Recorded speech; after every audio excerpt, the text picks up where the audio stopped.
Ever get the feeling that there's more to money and debt than, what we see on the surface? Like, how does it all really work? It can feel pretty mysterious, right? Totally. Well, today, we're going deep on this. We're diving into a research report called Money and Debt, the Public Role of Banks. Oh, interesting. Yeah, it takes a look behind the curtain of our financial system. It's And it comes from the Netherlands Council for Government Policy. right. They're an independent advisory body. So no political agenda here, just some insights. What makes this relevant, to you I think is a lot of people are curious about this stuff, right. especially now. It tackles the big questions, like how do banks actually create money? What's the power dynamic with debt? And even, Or are there alternative systems? yeah, are there other ways of doing things? Could we do it better? Potentially. So the report starts with what seems like a simple question. Like, what is money? Yeah. It might seem obvious. Yeah, we use it every day. But it's more slippery than you might think. Because it's not just about those bills in my wallet, right? Exactly. The report emphasizes that money is a social construct. Okay. It's like a shared belief system. We accept, a dollar. Or euro. Not because it has some intrinsic value, Right. but because we trust. That other people are going to accept it too. Exactly. It's all about trust. So it's like we're all playing this giant game of pretend, but with Real consequences. very real consequences. Yeah. And that trust is crucial. The report uses Bitcoin as an example. Oh, yeah. Remember all the hype about how it was going to, revolutionize currency? So right. It's like the future of money. Free from government control. Right. But as the report points out, it's proven to be quite volatile. Yeah. It just goes to show how challenging it is to create a stable currency Yeah. without those traditional institutions we rely on. Like central banks and governments? Exactly. So even in the digital age, we still need those anchors of trust. Right. Okay, let's dive into this idea of types of money, because the report gets into some fascinating details there. Okay, sure. It's easy to think of money as just, cash. The physical bills and coins. Yeah. Economists call that M1. M1, but that's just the tip of the iceberg, right? Right. Then you've got your savings accounts, which are a bit broader. That's M2. Uh-huh. And then things get really interesting with M3. This category includes certain types of short-term debt Okay. that are so easily converted to cash that they basically function as money. Interesting. It really kind of blurs the lines of what we traditionally think of as money. So it's not just about, what's in my wallet or my bank account. It's about this whole ecosystem The whole financial system. of financial instruments Yeah, that can act as a medium of exchange. precisely. And that brings us to the institutions at the heart of it all. Banks. The places we love to hate with all the Lots of fees, paperwork. but also the entities that, create most of the money we use. Yeah. It's pretty wild when you think about it. Hey, really? I Yeah. thought banks just lent up the money that people deposit. That's a common misconception. Oh, is it? Yeah, they do that, of course. Okay. But they also create new W money when Mhm. they issue loans. Think about it this way. You get a loan for, say, 5,000 euros. All right. Your account balance goes up. Right. That's a liability for the bank.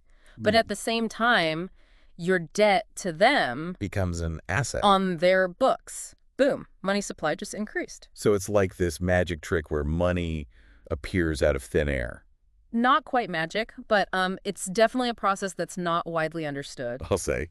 And it's not, just a free-for-all either. No. Yeah. Central banks play a crucial role. They're like the referees. Exactly. They control interest rates. Keep inflation in check. Right. Delicate balancing act. It is. But to really understand where we are now, the report takes us back in time, Through history. a journey through financial history. Yeah, it uses the Netherlands as a case study. But the trends they highlight are relevant globally. Yeah. It all starts in the 19th century Okay. when Dutch banks were taking inspiration from the Bank of England. Ah, the OG of central banking. What were they learning from the Brits? Well, they saw that having cash reserves equal to all deposits wasn't really necessary. Interesting. This fractional reserve system allowed banks to lend out more. So creating more money. Exactly, fueling economic growth. Sounds like that could be maybe a problem down the road. It definitely planted some seeds for future challenges. Hmm. The report points to the 1920s, Okay. when Dutch banks were heavily invested in long-term financing. Okay. They faced some difficulties. It was kind of a foreshadowing of the even bigger crisis to come. The Great Depression. the granddaddy of financial meltdowns. Exactly. The collapse of the gold standard, widespread bank runs. Yeah, it was a wake-up call. Yeah. Led to some major changes in financial systems. Like deposit insurance. Stronger regulations. Right. In the U.S., you had the FDIC. Yep. The Fed gained more power. Right. And there were some attempts to separate commercial banking from riskier investment activities. Interesting. But some economists, even back then, Oh, really? argued for more radical changes, like banks holding 100% reserves against deposits. That sounds familiar. Is that a hint of what's to come in this deep dive? Maybe. But first, we have to understand how we went from that post-war period of relative stability to this debt-fueled world we live in today. Yeah. So we're going to journey into the post-World War II era now. To Bretton Woods. Yes. The Bretton Woods Agreement, where, countries were trying to rebuild, create a new global financial order. Right. The key feature was a system of fixed exchange rates pegged to the U.S. dollar, which in turn was a link to gold. Exactly. It brought stability, but also, as the report points out, pretty tight controls on international capital flows. So governments had a lot more control over their economies back then. Yeah, they did. But those controls started to loosen up in the late 20th century, coinciding with a massive expansion of credit and money creation. Oh, interesting.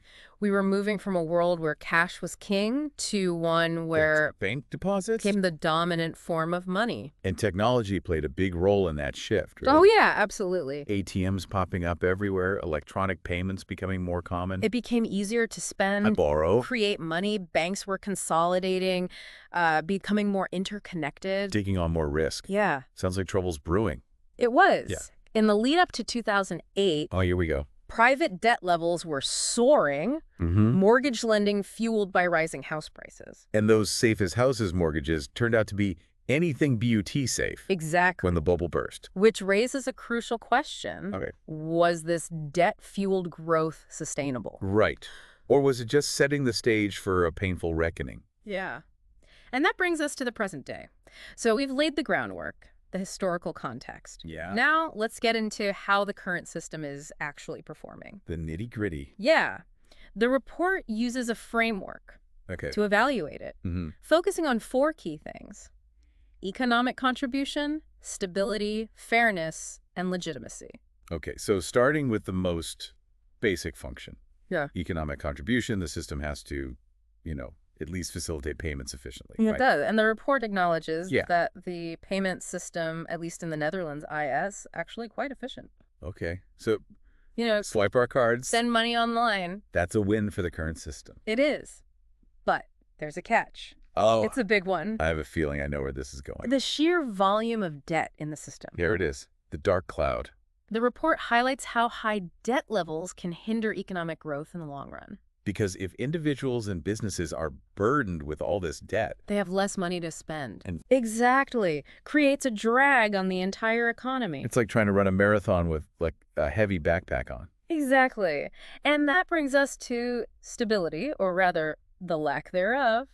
The 2008 crisis was a stark reminder. Oh yeah, it felt like the whole world was, On the brink. yeah. What's fascinating about the report's analysis is that it doesn't just point fingers at individual banks. Right. It looks at the structural factors that make the system vulnerable. So it's not just about, a few bad apples. No, it's about the whole barrel being a bit rotten. Right, right. We've already talked about high debt levels, but there's also the interconnectedness of everything. Yeah. Banks are so intertwined. Yeah. Problems at one institution can spread throughout the whole system. Domino effect. Exactly. And then there's shadow banking. Oh, yeah. All those activities happening outside the traditional regulatory framework. So we have this complex web of interconnected institutions. Minimal oversight. That sounds like a recipe for disaster. It's a cause for concern, for sure. Okay, so we've got efficient payments, but this potential time bomb of debt and instability. Oh. What about fairness? I have a feeling things aren't looking too equitable here. You're right to be skeptical. The report raises some serious concerns about how the benefits and costs of the system are distributed. Remember the saying, privatized profits, socialized losses. Yeah, banks rake in the cash during the good times, and then taxpayers foot the bill when things go bust. It's not always that simple, but there's truth to that sentiment. The report points out that before the 2008 crisis, financial sector employees were earning significantly more. Than other sectors. And when the crisis hit, The government's had to step in. massive bailouts. Taxpayer money. It's a valid concern. So regular people are often left holding the bag while the big banks get a safety net. The report argues that banks benefit from this kind of funding advantage Because they can create money. through lending. Right. This gives them a leg up in the system, which raises questions about whether the playing field is really level. Right. Okay, so maybe not the fairest system in the world. What about legitimacy? How much public trust is there in all of this?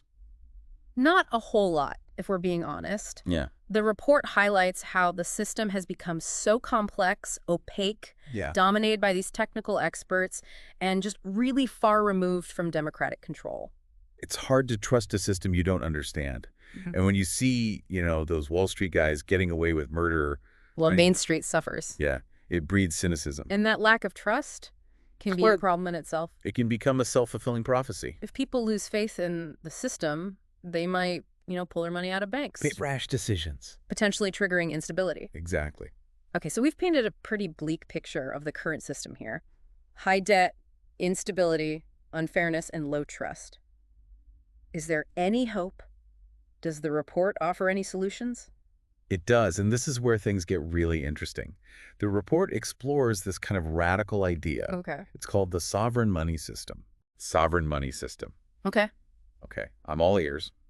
What is that, and how is it different from what we have now? So basically, it takes the power to create money away from commercial banks Oh, and that's hands it over to the government, Right. like the central bank or some other public entity would be in charge. So no more banks just like magically conjuring up euros or dollars. With every loan they give out. Yeah. Exactly. In this system, all money is created by the central bank, either directly or through these specialized payment banks. So it's like a digital form of cash, issued and controlled by the government. Yes. Wow, that's a big shift. What happens to traditional banks in this scenario? Do they just vanish? Not entirely. They still have a role, but it's much narrower. Instead of creating money, they would focus purely on financing activities, lending and investment, but without that power to just conjure up new money. Right. Okay, I'm trying to wrap my head around this. Yeah. What happens to like my checking account, my savings? So the report explores a couple of models. The first one, you'd still have your accounts at a bank. Okay. But those deposits would be fully backed by central bank reserves or government bonds. So my money would be Risk-free. no more worrying about bank runs or bailouts. Right. My money would be as safe as the government. In theory, yes. Your money is safe and sound because it's ultimately backed by the government. The second model gets even more radical. Okay. Your payment accounts would be held directly at the central bank. Whoa. So I'd have an account at like the Fed or the European Central Bank. Exactly. And central bank would guarantee the safety of your money. Okay. But they might not necessarily handle all the day-to-day banking services we're used to, Like, paying bills and stuff. right. So that's where maybe private payment institutions could step in. Exactly. They would handle all the customer service, the tech infrastructure, make banking user-friendly, but they wouldn't be creating money, just Right. facilitating payments. Got it. Okay, so that's the payment side. What about loans? How would I get a mortgage or a business loan in this system? That's where these specialized financing institutions would come in. They would take over lending. Okay, but if they can't create new money, where do they get the funds to lend out? That's a key question, and the report looks at a few possibilities. One is they could operate entirely on equity. So only lend out money that investors have put in. Right. This minimizes risk, but it might also limit the availability of credit, So getting a loan could be tougher. potentially. Another option is these financing institutions could issue bonds to raise funds. Okay, but now we have to worry about whether those bonds are safe. Yeah. Could the financing institution default? It feels like we're kind of swapping one set of risks for another. That's the trade-off. It's a complex issue. No easy answers when you're redesigning a whole financial system. Right. Okay, so Yeah. we have a basic sketch of how this sovereign money system would work. But would it actually work? Would it solve the problems we see in the current system? That's what the report tries to analyze. It looks at the potential pros and cons in terms of those four goals we talked about. Economic contribution, stability, fairness, legitimacy. Okay, let's break it down. Starting with economic contribution. Would this new system help or hinder the economy? In terms of payment efficiency, there probably wouldn't be a huge difference. Whether it's banks or specialized payment institutions handling things, the technology is similar. Okay, so no big gains there. What about the impact on debt levels? That seems to be a major concern with our current setup. This is where it gets interesting. Supporters of the sovereign money system argue that it would inherently limit the creation of debt, Leading to, a more stable and sustainable economy.